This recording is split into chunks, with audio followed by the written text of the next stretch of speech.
Alrighty then, welcome everybody, my name is Panda iMunch, and today we sort of got a rant style video today, but I promise it's a little bit more organized than my usual shit fiesta my other rants are.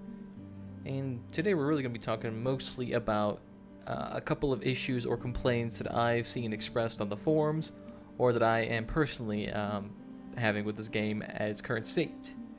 And now to start off this whole shadoodle, we have the issues with crafting.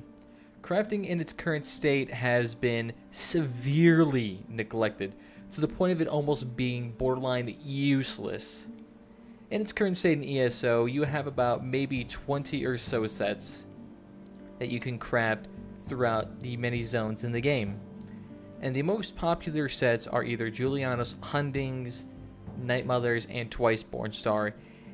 Beyond those 4 sets that I've just listed, or 5, I'm not sure what I'm really keeping count of, rarely are the other ones utilized. Yes, Seducer and the one that gives you a chance to negate the cost of a spell have been used here and there for people who are not, heavily invested in crafting, but generally the 4 sets I just listed are used the most.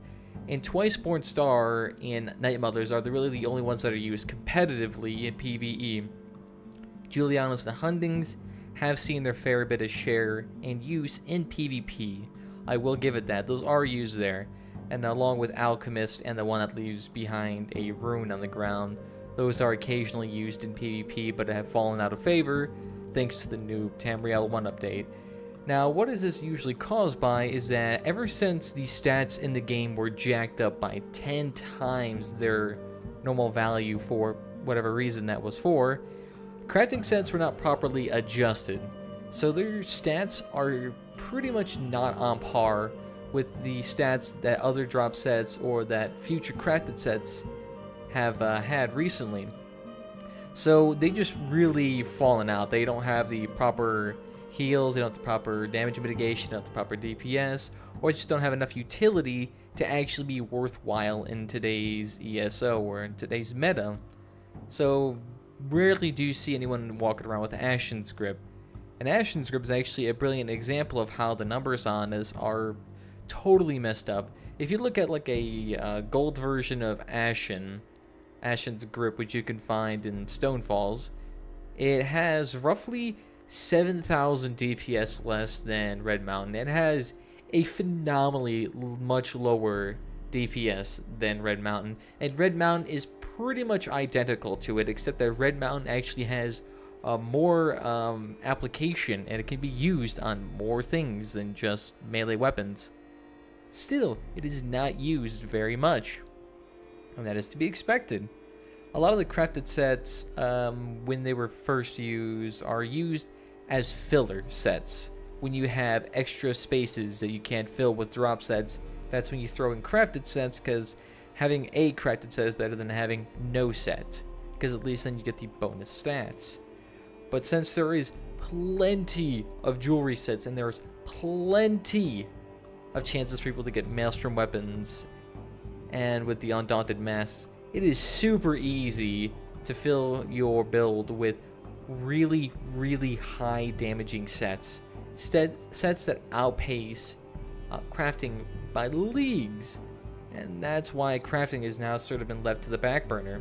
And this is also kind of, I would say, exacerbated by the fact that motifs, these still haven't slowed down. There are a crap ton of motifs in this game now, and it requires a phenomenally huge amount of grinding to actually get most of the motif sets these days. It's pretty ridiculous. But motif grinding is another topic. That's just a whole shit show on itself. But going back to the point of crafting, is that you have all of these motifs that when you do eventually manage to grind, like Abba's Watch, I spent maybe a couple weeks doing that. That was about 230 quests just to get enough motif pages to trade to get the full set. And that, I can't even use it.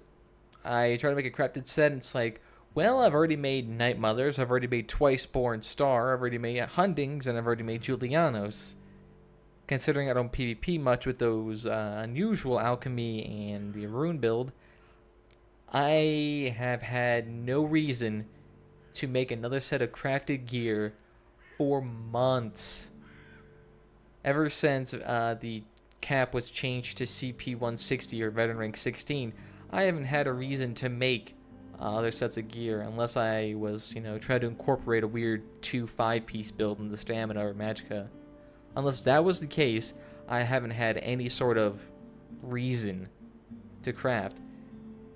And so that means all the motifs I just wasted days and months grinding are really only for achievement fillers. For fashionistas and crafters, it's kind of pointless to get them. I mean, people have sayings like, well, what's the point of even getting these freaking motif pages? What's the point of wasting $50 or $22 or however expensive they make the motifs? What's the point of it if I can't even craft a single freaking thing? Unless I make a new character, I have no reason to use any of these motifs. I have at least 20 or so styles mastered, and I have no reason to use any of them. And I probably won't for a very long time. Now moving on, PvP is kind of a mess at the moment. Stamina has been absolutely stomping recently. And while magicka and tanks are able to hold their ground fairly well in most situations, when you get up to the upper echelon of PvP builds and what is very popular to use, stamina is quite clearly very prominent, especially with the release of Tamriel 1 and all of these insane proc builds with Tremor, Scale Viper, Widowmaker, or whatever the devil is being used right now. Those sets are wreaking havoc. You can one-shot people now with one simple combo with a Viper, Widow, and Tremor.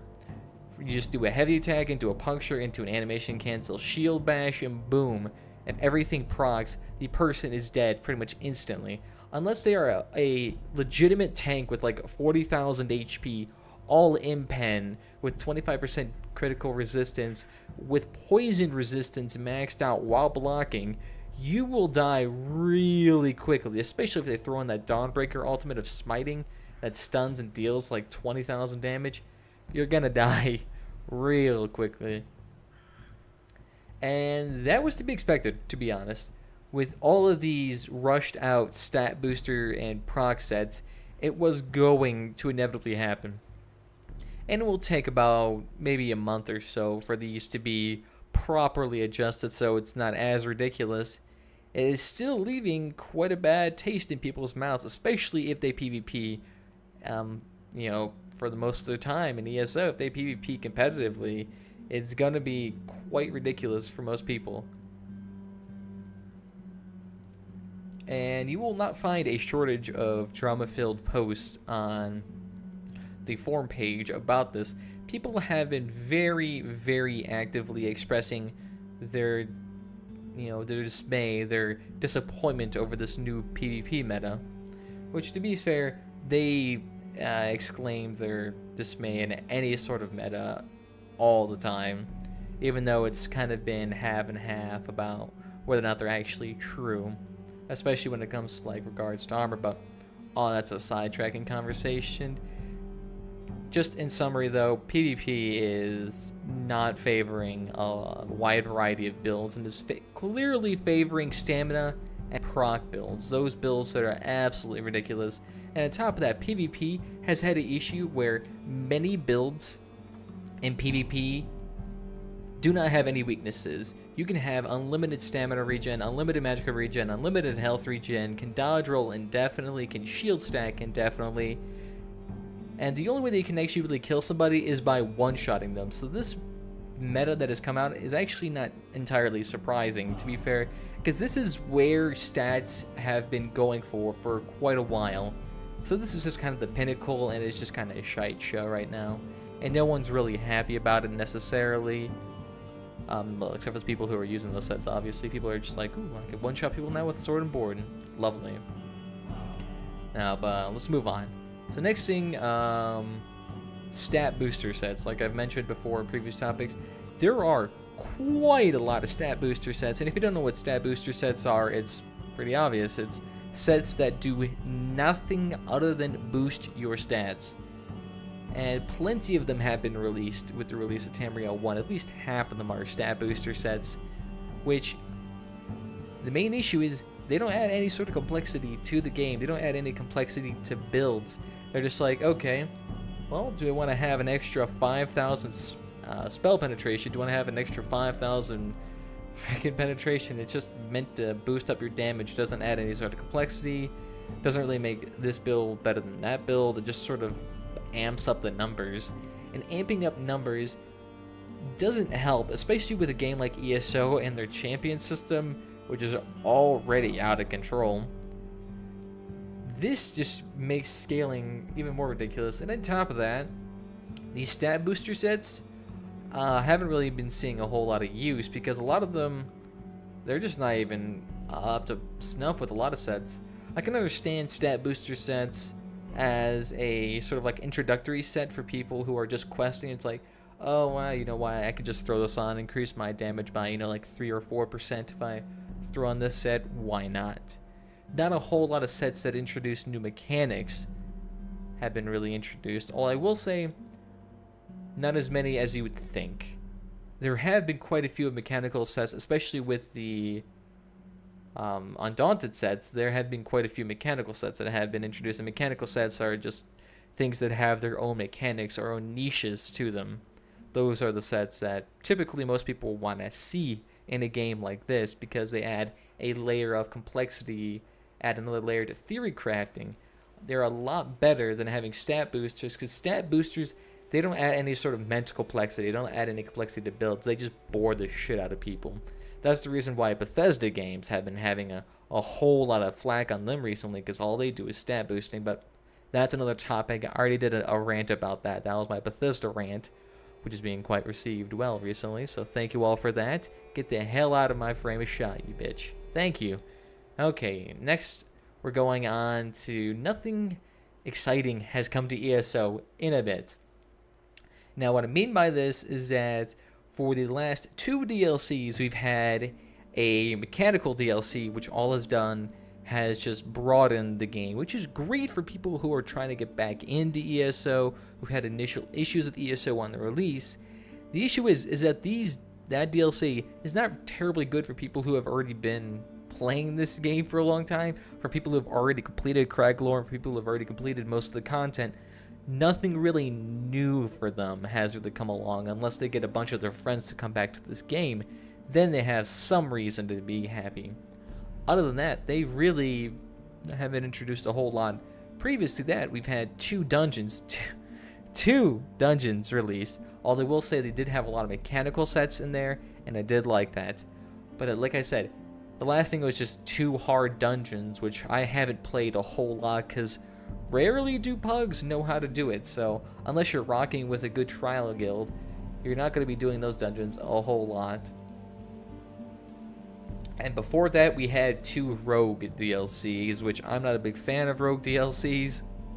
Never really was interested in a whole lot of the sneaky style, but they did have good stories and a decent amount of sets, and they did release trials and delves with them, so I will give them props for that. The last DLC that was really just awe and mind-blowing was Rothgar, but that is a full-fledged DLC, and that was probably at the tail end of their subscription model.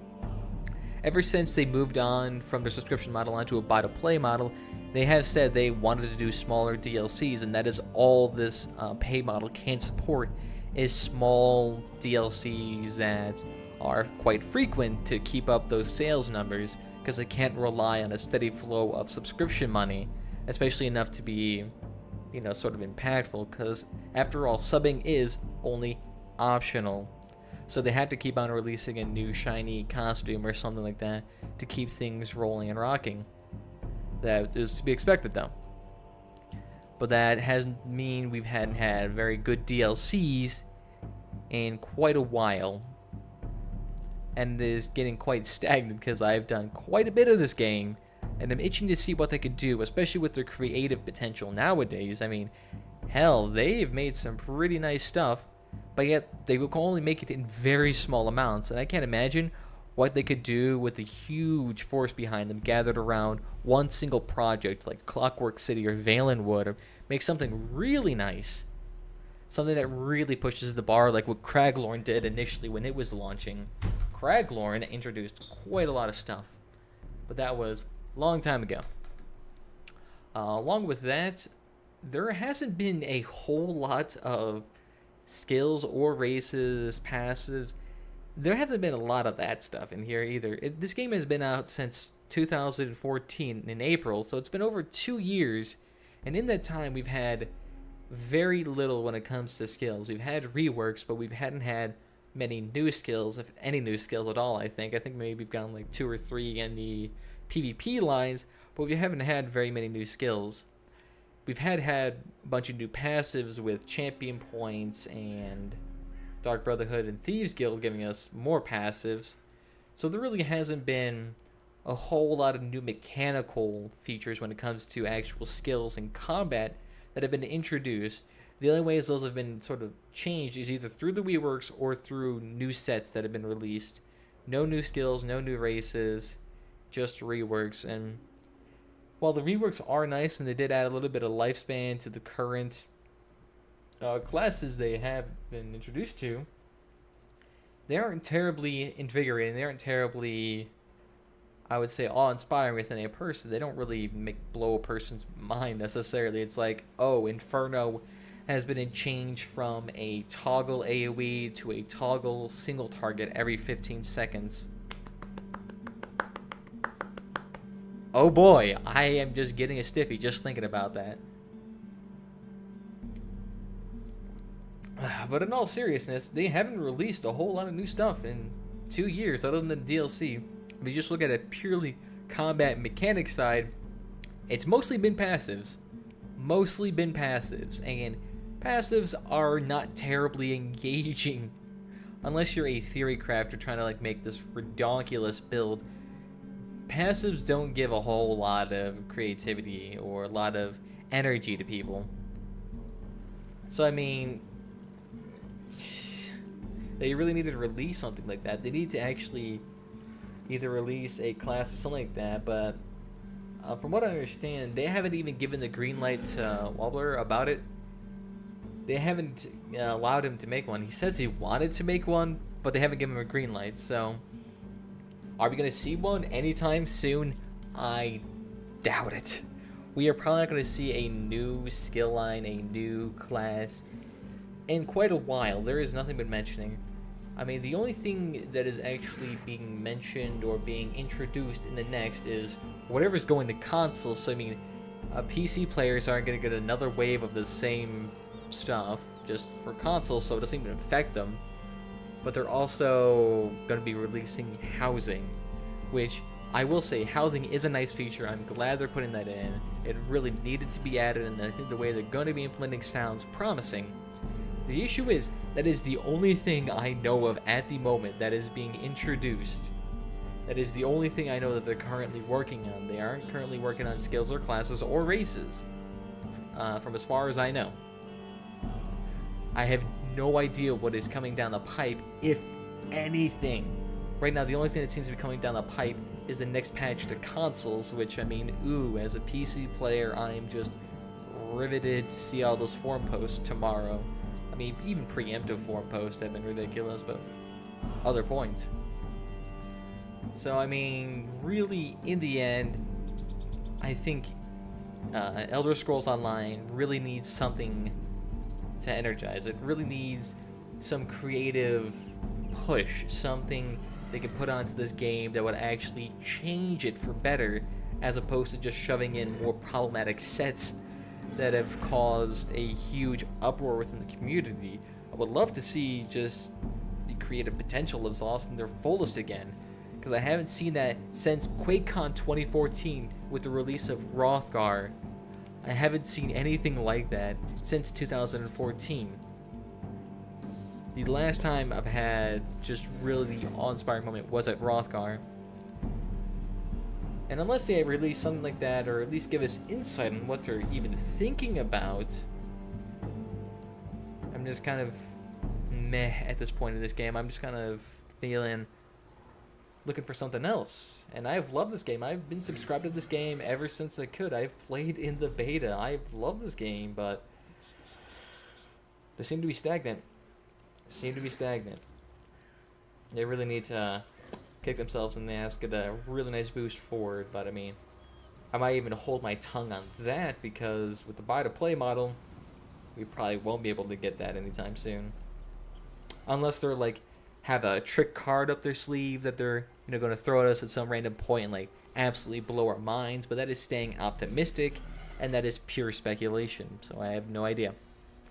Anyway, we have 2 more points to go on before the end of this video. We have forums have quite a bit of drama in them recently. There have been plenty of non-constructive and plenty of non-informative posts on the Elder Scrolls Online forum page. And if you go to them, quite a few of them are locked recently. But this just really doesn't help creating an inviting and friendly environment on the forum posts. And generally, the forums tend to be civil and constructive. There just seems to be quite a few posts that do not add anything, that just tend to stir up drama, but they get locked pretty quickly. And if you want more info about that, I made a video called like Forum Drama where I explored that in a little bit more detail, but that older video, so I'm not really going to go in a whole lot of depth. And last point, community involvement in this game from ZOS to the player base is pretty slow. Unless a DLC that is considerable or introduces a new delve, dungeon mechanic, or whatnot is released, the community involvement is just limited to the occasional forum post by Gia Bruno. Anything else, and it's pretty slow. So unless there is a honeymoon period where a piece of content is being released or tested, it's pretty slow. We ain't gonna get a whole lot from ZOS. You will get the occasional Polygon article or MMORPG.org article, but I mean, those are, they just kind of reiterate. Although I will say the one detailing their experience making this game from 2012 onward, that was a pretty informative post, and I did like that one. But like community posts where they go on to people's gaming talk shows that are actually part of the community, those have not been very active. I haven't seen them on many streams unless it's like Fengrush or Cypher PK's stream where they're complaining about proc sets or whatnot. I haven't seen a lot of things on the ESO community page in a while. I mean, if you look to back when this game was initially relaunched, they had guild showcases all the time. They had builds on their website from people who made interesting and creative builds. There hasn't been that in absolute ages. But they do show occasional artwork from the community, and I think that's good. But other than that, they're pretty minimalistic when it comes to their community involvement. Nothing terribly creative. You get the one thing here and there, but I mean, other than that, God, I'm fucking stuttering like crazy. But other than that, they tend to not have a whole lot of community involvement, and I think they should really strive to do that a little bit more. They should really try to, ask people about their builds, ask people about what they think of this game, maybe run opinion pieces, or host a discussion or an email conversation with a prominent ESO member. I think that would really help solidify a deep connection with the community that a lot of forum posts have been coming across recently. A lot of forum posts have been displaying concern about ZOS not taking their consideration into, or taking the community's consideration when they're making something. So I think that would help, maybe just clear up misconceptions or something like that. Because unless you're involved with the forum post, you probably don't know a lot. Or if you're not a community ambassador, you probably don't get a whole lot of chit-chat with game developers or the community managers of this game. I mean, either way, that's gonna wrap up my video, guys. If you have any comments about what I've talked about crafting, motifs, PvP, passive, skills, races, classes, DLC. I mean, we've talked about a lot of stuff here. But I mean, if you have anything else to really address in this video, feel free to leave in the comments below. I'll try to answer your questions, or maybe we can just maybe make some conspiracy theories up while we're at it. Really put in our tinfoil hats, really mess with Wobble and Fengrush.